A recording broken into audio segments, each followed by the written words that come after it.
Yakin sudah benar cara menyiram kebun Anda? Bagaimana jika saya bilang, penyebab utama kegagalan panen bagi para pemula itu bukan hama atau penyakit, melainkan air biasa? Betul sekali. Anda bisa saja tanpa sadar menenggelamkan tomat Anda atau mengeringkan mentimun Anda. Hari ini kita akan memperbaikinya. Saya sudah siapkan panduan super mudah untuk Anda.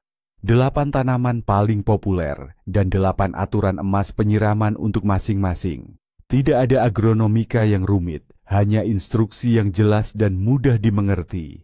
Tonton sampai akhir, dan saya akan membongkar satu rahasia utama yang akan mengubah cara Anda menyiram selamanya. Mari kita bicara terus terang. Tanaman tidak bisa berkata pada kita, "Hei, aku haus," atau "Cukup, aku sudah kekenyangan air." Mereka berkomunikasi dengan cara lain, lewat warna daun, kekokohan batang, dan tentu saja lewat rasa serta ukuran buahnya. Tugas kita sebagai pekebun adalah belajar memahami bahasa tanpa kata ini. Dan dialek utama dalam bahasa ini adalah air. Berbagai jenis sayuran, sama seperti manusia, memiliki kebiasaan dan kebutuhannya masing-masing. Ada yang akarnya masuk jauh ke dalam tanah, ada juga yang akarnya hanya di permukaan. Ada yang suka tanah lembab terus-menerus, ada pula yang lebih suka tanahnya sedikit mengering di antara penyiraman. Memahami perbedaan sederhana ini adalah 90% kunci keberhasilan panen Anda di masa depan. Nah, mari kita mulai bedah tuntas topik kita. Dan yang pertama dalam daftar adalah sang raja tomat. Mungkin sayuran yang paling diidam-idamkan di setiap kebun. Tapi sayangnya, seringkali pemula melakukan kesalahan krusial justru dengan tomat ini. Ada apa sebenarnya? Tomat itu ibarat pribadi yang punya karakter kuat. Dia sangat suka minum, tapi sekaligus panik kalau kakinya basah. Jika Anda menyiramnya sedikit-sedikit setiap hari, Anda justru menciptakan kondisi ideal bagi busuk dan penyakit. Akar akan terus-menerus lembab di permukaan tanah, dan tanaman itu sendiri akan menjadi lemah serta rentan. Ingat aturan emas untuk tomat, siram jarang, tapi sangat banyak. Apa artinya ini dalam praktik? Alih-alih menyiram sedikit setiap hari, lebih baik tuangkan 1 ember penuh air di bawah setiap tanaman dewasa, 1 atau 2 kali seminggu. Ya, 1 ember penuh. Tugas Anda adalah memastikan tanah basah hingga kedalaman 20-30 cm. Mengapa ini penting? Penyiraman dalam seperti ini memaksa akar untuk menjulur lebih dalam, mencari kelembapan. Ini membuat tanaman menjadi kuat, kokoh, dan lebih tahan terhadap kekeringan. Dan tentu saja, semua air harus disiramkan tepat di pangkal batang. Tidak ada mandi untuk daun. Daun yang basah, terutama di malam hari, adalah undangan langsung bagi penyakit busuk daun, Phytophthora. Bagaimana mengetahui kapan saatnya menyiram? Mudah saja. Sentuh tanah dengan jari Anda hingga kedalaman 5-7 cm. Jika terasa kering, langsung saja ambil alat siram Anda. Jika masih lembab, biarkan tomat Anda 1 atau 2 hari lagi. Itulah seluruh rahasia tomat yang sehat dan lezat. Setelah tomat, giliran tetangga setianya yang selalu haus, timun yang renyah dan juicy. Jika tomat kita ibaratkan pelari maraton yang tangguh di jarak jauh, maka timun ini adalah seorang sprinter. Ia butuh energinya, air, secara konstan dan saat itu juga. Ingat, timun terdiri dari 95% air. Ini kunci untuk memahami sifatnya. Akarnya tidak menancap jauh ke dalam tanah, melainkan menyebar di dekat permukaan. Oleh karena itu, tidak seperti tomat, ia tidak bisa menunggu seminggu untuk disiram banyak-banyak. Ia akan kering begitu saja. Moto utama untuk menanam timun adalah stabilitas. Tanah di bedengan timun tidak boleh sampai kering kerontang. Bayangkan sebuah spons yang sudah diperas dengan baik. Itulah kondisi tanah yang ideal untuk timun. Selalu lembab sedikit, tapi jangan sampai becek, apalagi berlumpur. Maka dari itu, siramlah sering tapi sedikit-sedikit saat cuaca panas terik. mungkin bahkan setiap hari. Dan ada satu rahasia super penting lagi. Timun itu tanaman yang sangat manja.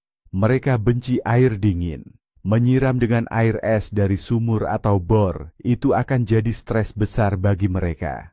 Akibatnya mereka bisa berhenti tumbuh, bahkan menggugurkan buah timun kecilnya. Jadi, siramlah mereka hanya dengan air hangat yang sudah diendapkan dan dijemur di bawah sinar matahari. Aturan sederhana ini bisa melipat gandakan panen Anda. Selanjutnya, mari kita bahas sang bangsawan dari bedengan, keluarga cabai, baik yang manis, seperti paprika, maupun yang pedas. Jika timun butuh perhatian tanpa henti, cabai justru menghargai moderasi dan keseimbangan. Ia tidak suka yang ekstrem, dan itulah prinsip utamanya.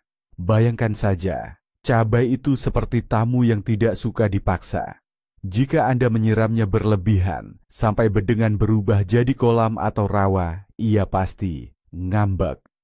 Akarnya akan mulai mati lemas, daunnya menguning, dan bunga serta buah mudanya akan rontok begitu saja. Ia akan langsung memberitahu Anda, "Saya tidak suka ini." Namun, ia juga tidak tahan kekeringan. Jika kekurangan air, ia memang tidak akan langsung mati seperti timun, tetapi akan layu, daunnya terkulai, dan buahnya, kalaupun tumbuh, akan kecil, berdinding tebal dan keras. Jadi, bagaimana menemukan jalan tengah yang terkenal itu? Sangat mudah. Kunci utama Anda untuk menyiram cabai adalah jari Anda sendiri. Sebelum mengambil gembor, cukup masukkan jari Anda ke tanah di dekat tanaman sedalam 2 hingga 3 cm. Jika pada kedalaman itu Anda merasa tanahnya kering, berarti sudah waktunya menyiram. Namun jika tanah masih lembab, tunda saja penyiraman sampai besok. Begitulah rahasianya. Dan ya, sama seperti timun, cabai juga akan sangat berterima kasih jika disiram dengan air hangat. Dan sekarang, mari sambut juara pertumbuhan sejati, sang raksasa di kebun kita, labu. Jika Anda pernah menanamnya, pasti tahu betapa lebar dan besarnya daun-daunnya. Dan daun-daun ini bukan sekadar hiasan. Mereka adalah penguap air alami yang sangat efektif. Di hari yang panas, daun-daun ini bekerja seperti pompa raksasa yang terus-menerus menyedot air dari dalam tanah. Oleh karena itu, labu ini memang dikenal sebagai tanaman yang sangat rakus air. Mencoba menyiramnya sedikit demi sedikit sama saja seperti mencoba memberi minum gajah dengan sendok teh. Ini akan sia-sia, bahkan bisa merugikan. Penyiraman yang dangkal tidak akan menjangkau akar-akarnya yang kuat. Tanaman justru akan menderita kehausan, meskipun tanah di permukaan terlihat basah. Aturan penyiraman untuk labu ini sangat mirip dengan tomat, namun harus lebih melimpah lagi. Labu membutuhkan penyiraman yang sangat banyak dan dalam, tepat di pangkal batangnya. Jangan takut menuangkan air. Tujuan Anda adalah membasahi tanah hingga kelembapannya mencapai akar-akar terdalam. Ini akan merangsang pertumbuhannya dan membuat tanaman labu Anda menjadi sangat produktif. Dan yang tak kalah penting, tolong ingat, jangan pernah menyiram air langsung ke daun-daunnya yang lebar. Ini adalah jalan pintas menuju munculnya embun tepung, lapisan putih yang bisa membunuh seluruh tanaman. Begitu Anda melihat daun labu mulai terkulai dan tidak juga terangkat bahkan hingga sore hari, itu tandanya ia sangat haus. Berikan ia minum sepuasnya, dan tanaman ini pasti akan membanjiri Anda dengan panen melimpah. Mari kita turun dari langit ke bumi, atau lebih tepatnya, mari kita menyelam ke bawah tanah. Di sana ada yang menunggu kita, mereka yang menyembunyikan hasil panen utamanya dari pandangan mata. Dan yang pertama dalam daftar ini adalah si cantik wortel. Ternyata urusan wortel ini jauh lebih rumit. Musuh utamanya bukan sekadar kekeringan atau banjir, melainkan perubahan drastis di antara keduanya. Ya, penyiraman yang tidak teratur, yang sporadis, itulah penyebab utama kenapa wortel bisa tumbuh retak atau berbentuk aneh dan bengkok. Bayangkan situasi ini, Anda sudah lama tidak menyiram bedengan, tanah pun mengering. kulit wortel menjadi sedikit mengeras. Lalu Anda datang ke kebun dan menyiramnya dengan sangat banyak air, sampai becek.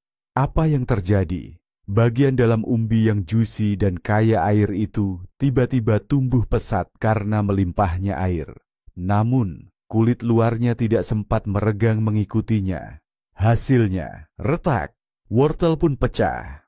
Maka dari itu, rahasia wortel yang ideal, mulus, dan manis itu sangatlah sederhana. Kuncinya adalah penyiraman yang moderat, namun yang paling penting, reguler. Lebih baik menyiram sedikit-sedikit, tapi sering. Jangan sampai tanah berubah-ubah dari gurun menjadi rawa. Tujuan Anda adalah menjaga tanah tetap lembab secara merata di seluruh kedalaman pertumbuhan umbi, yaitu sekitar 20 hingga 30 cm. Penyiraman merata, wortel pun mulus. Sesederhana itu. Setelah membahas tanaman umbi-umbian, kini kita beralih ke kategori yang paling lembut di kebun kita. Ini adalah aneka sayuran hijau, selada, bayam, dan arugula. Semua yang kita cintai karena kesegaran dan kerenyahannya. Dan dalam kata kesegaran inilah terletak rahasia utama penyiraman mereka. Tanaman-tanaman ini memiliki satu kesamaan. Akar mereka sangat dangkal dan halus. Akar mereka, seperti jaring laba-laba tipis, terletak tepat di bawah permukaan tanah. Secara fisik, mereka tidak bisa mencapai kelembaban dari dalam tanah seperti yang bisa dilakukan tomat atau zucchini. Kebutuhan air mereka sangat bergantung pada kondisi di permukaan tanah saat itu juga. Oleh karena itu, bagi mereka berlaku aturan sering tapi sedikit-sedikit. Mencoba menyiram sayuran hijau secara berlebihan, namun jarang, sama sekali tidak ada gunanya. Semua air hanya akan meresap ke bawah, melewati akarnya, dan lapisan tanah paling atas akan cepat mengering di bawah sinar matahari. Tugas Anda bukanlah membasahi bedengan hingga setengah meter dalamnya, melainkan hanya menjaga lapisan tanah paling atas tetap lembab, secara harfiah 5 hingga 7 cm saja. Ini lebih mirip penyegaran ringan pada bedengan, terutama saat cuaca panas. Jika Anda lupa menyiramnya dan lapisan atas tanah berubah menjadi kerak kering, sayuran hijau bisa menjadi pahit atau cepat berbunga, yaitu membentuk tangkai bunga untuk menghasilkan biji. Padahal kita membutuhkan daun yang renyah dan segar, bukan bunga. Jadi, jaga kondisi tanah mereka tetap prima, dan mereka akan memanjakan Anda dengan kesegaran sepanjang musim panas. Sekarang, mari kita bahas tentang tanaman yang memberi kita salah satu panen paling bergizi dan lezat, yaitu tanaman polong-polongan seperti kacang polong dan kacang buncis. Sekilas pandang, mereka terlihat cukup mudah dirawat dan mandiri, dan itu memang benar, tapi hanya sampai titik tertentu. Mereka punya rahasia kecil, semacam sakelar tersembunyi, yang secara langsung memengaruhi jumlah panen Anda. Sakelar itu adalah masa berbunga. Begitu Anda melihat bunga-bunga pertama muncul pada tanaman kacang buncis atau kacang polong, pola penyiraman Anda harus berubah drastis. Persis pada periode inilah, saat berbunga dan pembentukan polong-polong calon buah, tanaman memutuskan seberapa banyak hasil panen yang akan diberikannya kepada Anda. Kekurangan air pada masa ini adalah sinyal bahaya bagi mereka. Tanaman akan berpikir, ini masa-masa sulit, bukan waktunya untuk punya anak banyak. Dan demi menyelamatkan diri, ia akan mulai menjatuhkan bunga dan bakal buah kecilnya. Sebaliknya, penyiraman yang baik dan melimpah pada periode ini akan berkata kepada tanaman, semuanya baik-baik saja. Air berlimpah, saatnya menghasilkan banyak polong besar dan berisi. Dampaknya langsung dan sangat jelas. Jadi, ingat baik-baik. Sebelum berbunga, siramlah secukupnya. Namun begitu bunga-bunga muncul, beralihlah ke mode penyiraman yang melimpah. Inilah rahasia utama panen polong-polongan yang melimpah. Dan terakhir, melengkapi rangkaian sayuran kita, hadir sang roti kedua. Inti dari segalanya, kentang. Tampak sederhana dan memang ada benarnya. Namun, ada satu poin krusial yang sering luput dari perhatian banyak orang.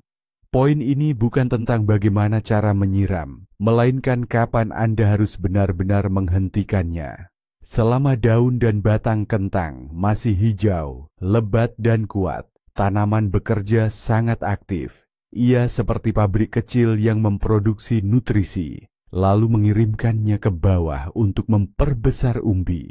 Pada periode ini, tentu saja, tanaman membutuhkan kelembapan yang teratur, terutama saat cuaca kering, agar umbi tumbuh besar dan sehat. Namun, tibalah saatnya ketika daun dan batang mulai menguning, mengering, dan rebah ke tanah. Dan ini bukan penyakit. Ini adalah sinyal alami dan sangat penting dari tanaman. Ia memberitahu Anda, "Oke, tugas saya sudah selesai. Bagian atas saya tidak dibutuhkan lagi. Sekarang waktunya umbi untuk matang dan bersiap untuk penyimpanan jangka panjang."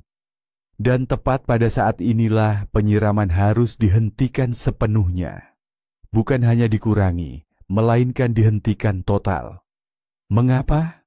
Ini akan mendorong umbi untuk mengarahkan semua energinya pada pembentukan kulit yang padat dan kuat. Kulit inilah yang akan melindunginya saat dipanen dan menjadikannya tahan lama saat disimpan. Jika Anda terus menyiram, Anda berisiko mendapatkan kentang yang berair dengan kulit tipis, yang tidak akan tahan lama dan mudah busuk. Jadi, ingatlah, daun hijau, siram. Daun rebah, singkirkan penyiram Anda. Panen kentang Anda pasti akan berterima kasih. Anda sudah mendengarkan 8 tips berbeda dan mungkin terasa sulit untuk mengingat semuanya. Namun, bagaimana jika saya beritahu Anda bahwa ada satu nasihat universal yang mencakup hampir semua jenis tanaman ini dan bisa melipat gandakan peluang Anda untuk sukses? Inilah intinya, waktu terbaik untuk menyiram adalah pagi hari. Mengapa? Alasannya simpel. Pertama, sepanjang hari air akan meresap sempurna ke dalam tanah dan mencapai akar, bukannya menguap di bawah terik matahari. Kedua, dan ini yang paling penting, menjelang malam daun-daun tanaman akan kering. Menyiram di malam hari, apalagi langsung ke daun, adalah jalan pintas menuju penyakit jamur. Menyiram di pagi hari langsung ke akar adalah langkah sederhana, namun jenius yang melindungi tanaman Anda dan sekaligus menghemat air. Ini adalah rahasia utama para pekebun berpengalaman. Jadi, mari kita simpulkan, setiap jenis sayuran mungkin punya preferensi berbeda, tapi prinsip utamanya sederhana.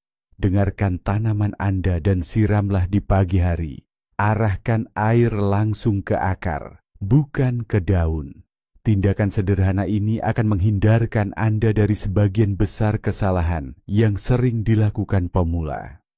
Terima kasih sudah menonton video ini sampai selesai. Semoga tips ini bermanfaat bagi Anda. Jika demikian, jangan lupa berikan like dan subscribe ke channel ini agar tidak ketinggalan panduan bermanfaat lainnya. Nah, sekarang pertanyaan untuk Anda. Sayuran apa yang paling rewel soal penyiraman di kebun Anda? Bagikan pengalaman Anda di kolom komentar. Mari kita saling membantu dengan tips-tips.